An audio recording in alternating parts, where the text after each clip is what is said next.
Bom, vamos iniciar falando de estrutura da matéria. Tá? Um ponto bem básico, que é para frente fazer sentido várias informações que nós vamos trabalhar. Bom, então quando a gente fala de eletricidade básica, a coisa está lá atrás, lá no ponto da estrutura da matéria. Está relacionada aos átomos, a forma com que manipulamos os átomos. Tá? Você fala, pô, mas vai tão longe assim? Vai, pior é que vai. Sem a manipulação correta dos dados, nós vamos ver que transforma, né,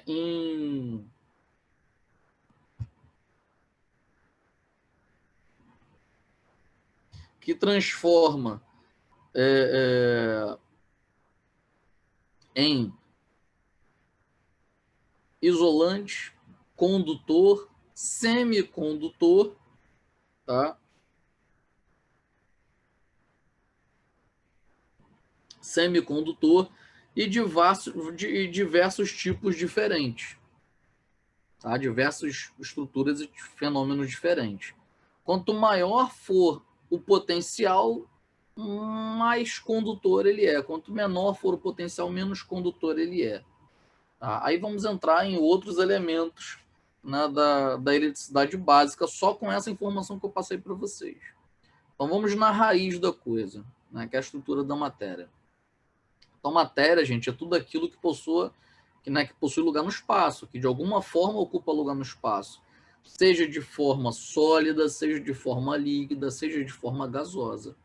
Né? Nós falamos o ar, mas o ar ele é composto de gases, né? 21% de oxigênio, 78% de nitrogênio e 1% de gases nobres, aonde gases nobres e nitrogênio são gases tóxicos. Tá?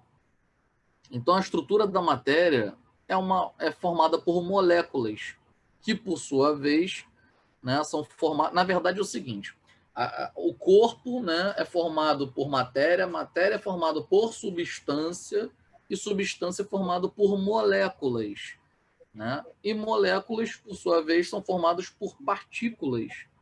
E essas partículas, que é o menor estado da matéria, chamamos de átomos.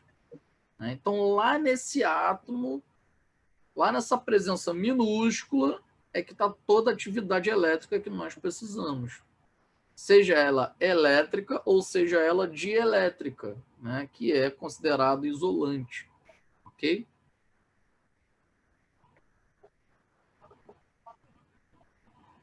Bom, ao dividirmos a água, né, examinamos através de um microscópio, conseguimos encontrar sua menor partícula. Então, você pega lá uma gota de água, vai no microscópio, você consegue enxergar exatamente, né, a menor parte da partícula. Oi, perdão?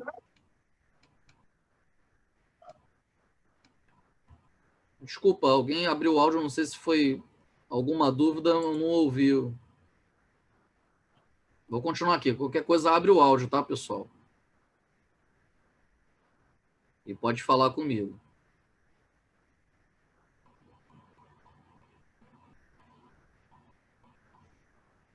Aqui tem o chat também, né? Mas eu não estou conseguindo encontrar o chat aqui. Qualquer coisa, abre o áudio e intercepta, tá? Qualquer momento da aula. Então, você vai buscar a menor parte, a menor partícula, o átomo, a composição, né, da matéria de uma gota de água. Ah, encontrei o chat aqui.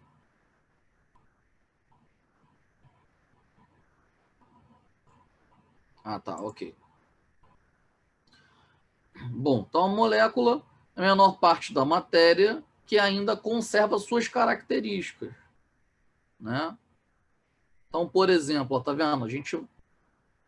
Nós vamos buscar o átomo, menor parte da estrutura da matéria. Então, no exemplo da água, né, que a gente está falando. Então, a molécula de água ela é composta, né, por átomos de oxigênio e átomos de hidrogênio, correto? Então, se nós formos dividir né, uma molécula de água, nós temos um átomo de oxigênio para 2 átomos de hidrogênio, né? A famosa fórmula da água, H2O. Perfeito? Então, o átomo de hidrogênio, ele é um átomo que ele tem o potencial energético de 1 elétron. Só que todo átomo, ele tende a entrar na região de equilíbrio. Como assim região de equilíbrio? Como assim o equilíbrio? Né? Ele tende a se estabilizar. Né? Todo átomo tende a se estabilizar. Então, para o átomo se estabilizar, ele precisa exatamente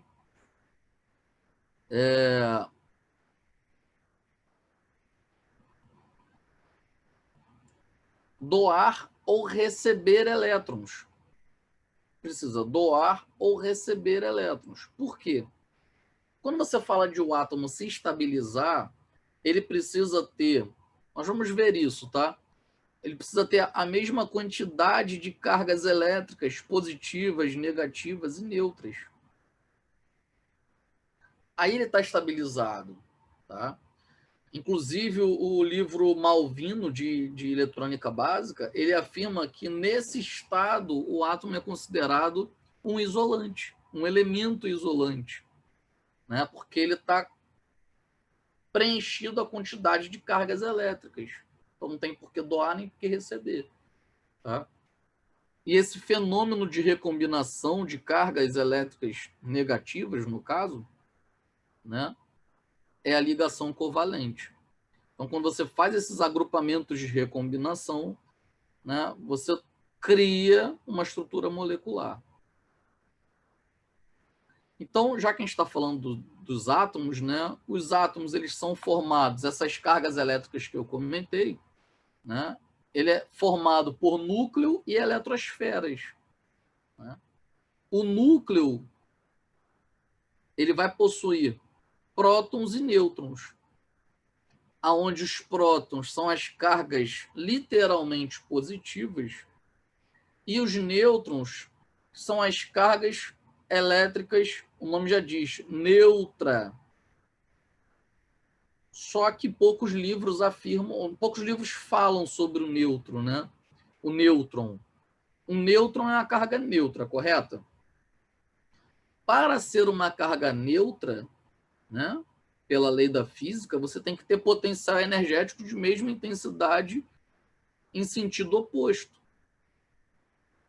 Então, você tem que ter um potencial positivo, um potencial negativo, né?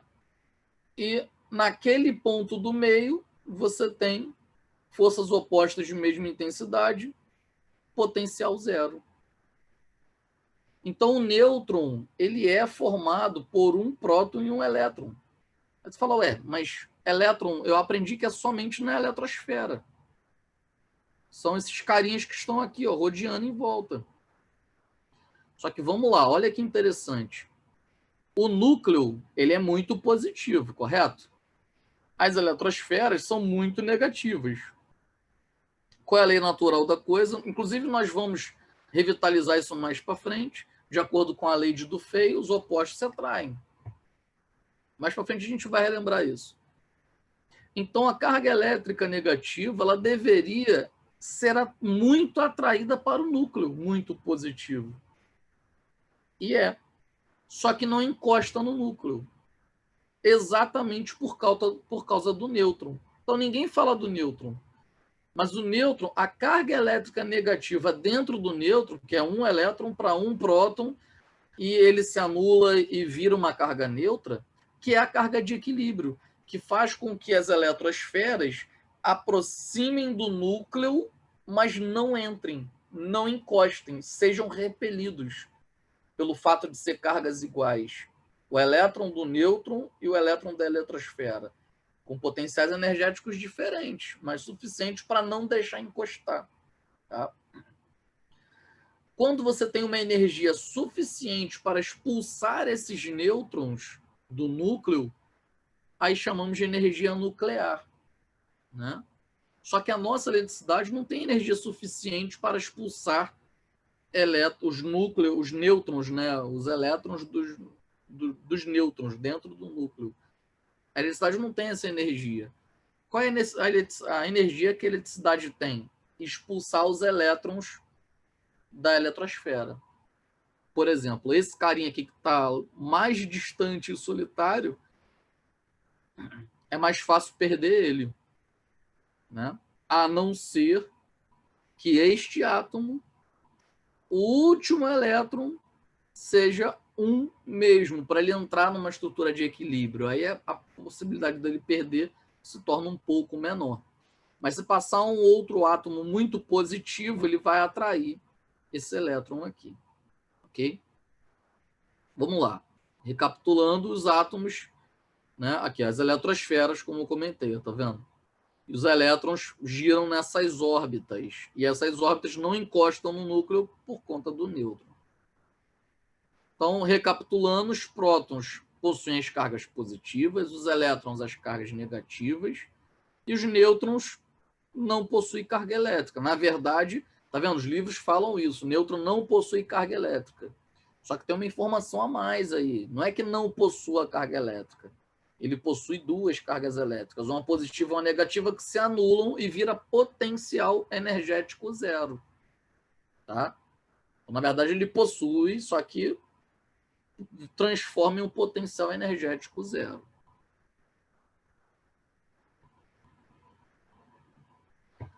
Bom, de acordo com a lei de Dufay, né, fala sobre cargas elétricas e a aproximação entre elas.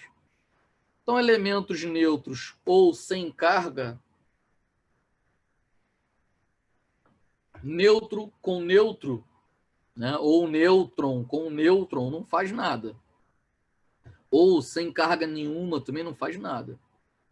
Porém, se você possui cargas iguais, né, seja ela positiva e positiva, ou seja ela negativa e negativa, as cargas iguais vão tender a se repelir.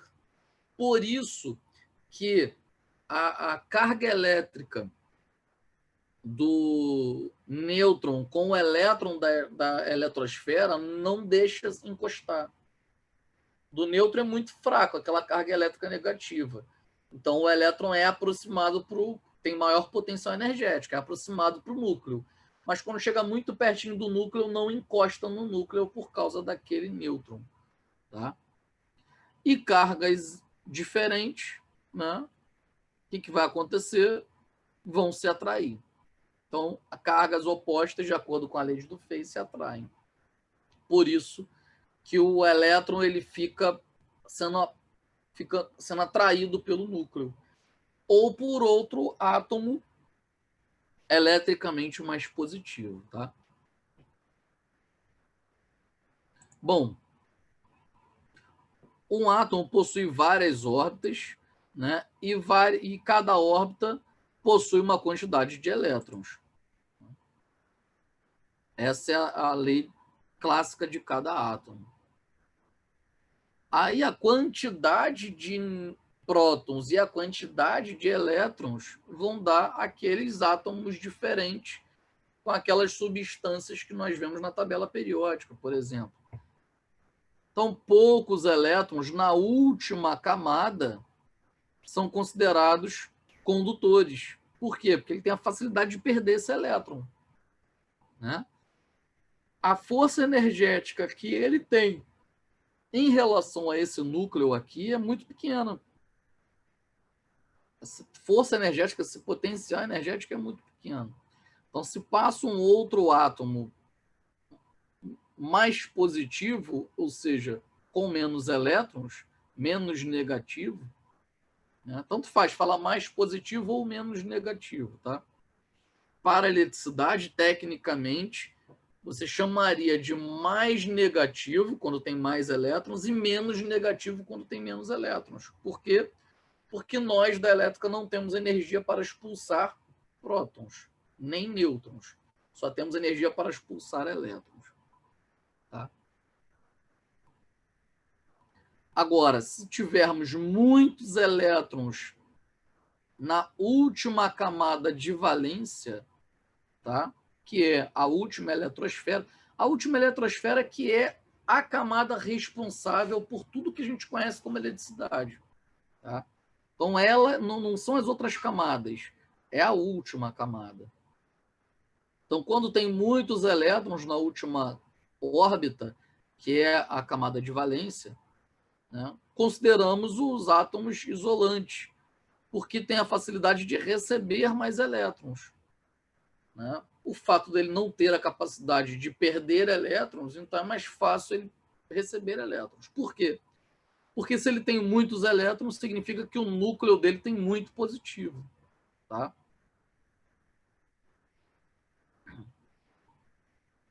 O que acontece? Nós temos átomos com mais elétrons e com menos elétrons. Né? Naturalmente. Só que não tem por que doar elétrons nem por que receber elétrons. Né? Se você analisar o átomo de cobre, ele tem, no total, menos elétrons do que o átomo de selênio, né? Que é a mica. Né? Então, se você parar para analisar, o cobre ele é melhor condutor, porque a capacidade de perder esse elétron aqui vai ser maior. Mica, ele tem mais elétrons, então a capacidade de perder elétrons é menor.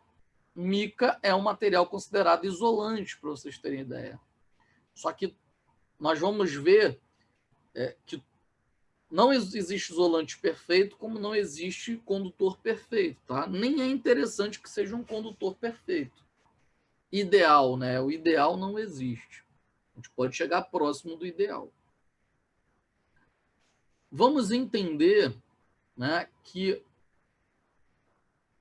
o átomo ele tende a se estabilizar, a quantidade de cargas elétricas positivas e negativas iguais.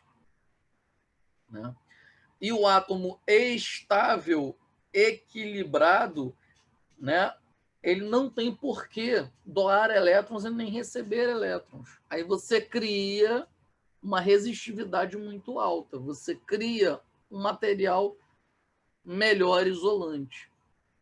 Agora, quando você perde um elétron, se tornou menos isolante. Perde outro elétron, se tornou menos isolante. Perde outro elétron, perde outro elétron, se tornou um material menos isolante. Então, ele vai ser um material mais condutor. Uma facilidade maior de perder elétrons ou de receber mais elétrons. Então, ele se torna, né, mais ativo, né, se falando de condutibilidade elétrica. Gente, qualquer coisa, tá? Pode me interceptar em áudio ou em mensagem. Ok? Pode ser em áudio, não tenha medo, não. Você abre o seu áudio, me intercepta, interage comigo. Tá bom? Que a aula fica até mais dinâmica. Ou se tiver algo a acrescentar. Professor, inclusive, eu vi isso no meu trabalho, ou vi isso numa matéria, ou aprendi alguma coisa dessa forma, e a gente interage. Bom, grandezas elétricas, com base nessa estrutura atômica e na forma de trabalhar com os átomos estáveis, instáveis, quanto mais instáveis, ou seja, quanto mais átomos com menos ou mais elétrons, né, para a gente é mais interessante do que átomos estáveis, que se tornam estruturas isolantes. O que eu digo de mais interessante no ponto de vista de virar condutor, mas deixa de ser interessante no ponto de vista de virar isolante. Tá? Então, grandezas elétricas, existem grandezas, né, essenciais ao estudo de eletricidade. Né? Então, conhecemos as 4 elementares nesse estudo, que são exatamente a tensão, a corrente, a resistência e a potência elétrica. Tá? Então, se nós formos parar para analisar bem, o domínio dos conceitos a seguir vai ser primordial para a compreensão dessas leis da eletricidade, né? E a relação entre elas. Eu diria que são os pilares. Na verdade, são 3 pilares: a tensão elétrica, a corrente elétrica e a resistência elétrica. São os 3 pilares da eletricidade. A potência elétrica, que é o quarto pilar, na verdade é uma relação entre essas três, que é a realização de trabalho, ok?